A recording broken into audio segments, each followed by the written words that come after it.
D'abord, c'est l'absence des élections de trimestre.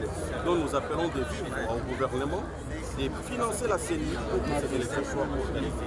Si le gouvernement n'a pas les moyens pour que la CENI l'organise, les conférenciers suggèrent à ce qu'il y ait voté une loi d'exception autorisant au bureau des conseils communaux d'organiser les élections de bourgmestre comme ils l'ont fait avec les membres des bureaux définitifs.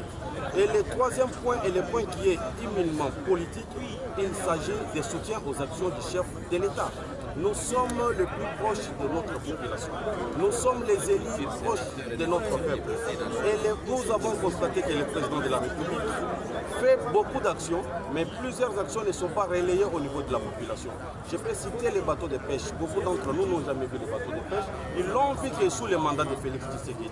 La gratuité de maternité, nos femmes, enfants et frères bénéficient de cette gratuité de maternité, sans parler de la gratuité de l'enseignement, sans parler de près de 145 territoires et tant d'autres. Mais la population locale semble être sous-informée des prouesses qui mène le président Tshisekedi, des succès diplomatiques que mène le président Tshisekedi, qui séjourne actuellement aux Nations Unies. Et nous nous sommes proposés d'être un pont qui va relayer le président de la République à la base, de manière à ce que toutes les actions du président de la République soient prises en charge par nous, les conseillers communaux, parce que nous sommes les autorités de proximité.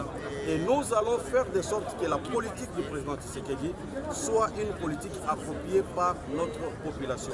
Et au finish de cette stratégie, nous mettrons en place un réseau politique d'appui au soutien et soutien aux actions du chef de l'État. Voilà là donc les trois grandes lignes de cette première conférence.